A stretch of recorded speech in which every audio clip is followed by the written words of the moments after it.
Сегодня, 1 октября, во всем мире отмечается День пожилых людей. Он был установлен 20 лет назад по решению Генеральной Ассамблеи Организации Объединенных Наций. Многие общественные организации, ну и в нашей стране, конечно, тоже, проводят в этот день благотворительные акции. Но внимание к старшему поколению должно, конечно, проявляться не только в этот день, а всегда, то есть каждодневно.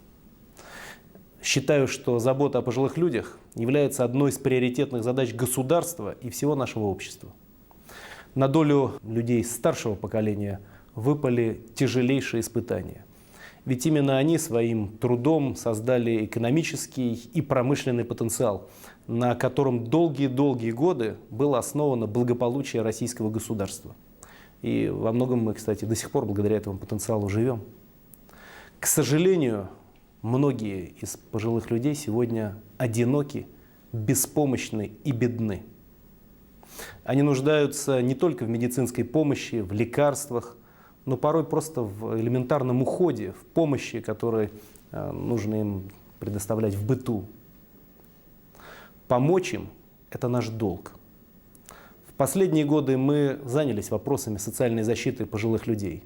Заметно выросли пенсии. По данным на 1 июля текущего года пенсия по старости составляет более 8 тысяч рублей. Это существенно больше, чем было 3-5 лет назад. В текущем году введены специальные социальные доплаты неработающим пенсионерам, чей доход меньше прожиточного минимума. А к 2012 году средний размер пенсии более чем в 1,5 раза должен превысить величину прожиточного минимума.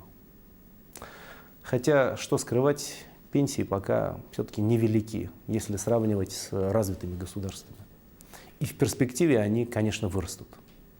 Недавно я проводил совещание в Курске, которое было посвящено одной теме – улучшению качества жизни пожилых людей. Я побывал в разных местах, в том числе в пансионате ветеранов войны и труда, в Центре социального обслуживания пенсионеров. Там внедряются хорошие технологии, которые избавляют наших пожилых людей от необходимости выстраивать свою жизнь в сложном режиме, стоять в очередях за всякого рода справками, за различными бюрократическими бумагами. Видел я интересные начинания. Ну вот, скажем, такой университет пожилого человека. Мне это запомнилось, который является не только центром досуга, где встречаются пожилые люди, но и дополнительного образования, ведь учиться никогда не поздно. Такого рода опыт, безусловно, достоин распространения. У нас в стране около 40 миллионов пенсионеров. Из них на начало текущего года 30 миллионов 700 тысяч – это люди старшего трудоспособного возраста. Все они с огромным профессиональным опытом, со знаниями. И, конечно, хорошо, что многие из них готовы работать дальше. Мы, думаю, должны просто определить, как оптимальным образом использовать их труд. Отдельно скажу о пенсионерах, которые живут на селе. У нас таких более 8 миллионов. А также тех пенсионерах, которые живут в далеких, труднодоступных районах нашей страны. Для них особое значение имеет доступность медицинской помощи, возможность приобрести нужные лекарства. В некоторых небольших городах, не говоря уже о деревнях, о поселках, всего только одна аптека или фельдшерский пункт, фельдшерско-акушерский пункт.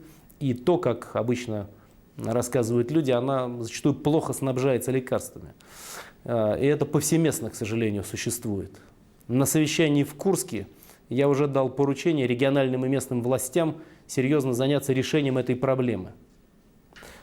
Обращаюсь также к представителям бизнеса. Понимаю, что социальная сфера, она не самая прибыльная. Но наши предприниматели при участии государства и общественных структур все-таки могут многое сделать для пожилых людей. Например, создавая для них специальные магазины, социальные магазины так называемые, с доступными ценами, помогать им в обеспечении мобильной телефонной связью, новыми информационными технологиями, потому что наши пенсионеры и за ними следят. В нашем обществе уже есть немало людей, которые добровольно, по личной инициативе, помогают людям преклонного возраста, ухаживая за ними. Такая работа, безусловно, заслуживает уважения и нуждается в поддержке. в том числе в поддержке со стороны государства. Каждый из нас, независимо от того, где мы работаем, какими мы финансовыми возможностями обладаем, может что-то полезное сделать для пожилых людей. Им нужно наше внимание, элементарное человеческое участие. И давайте не жалеть для этого своего времени и сил.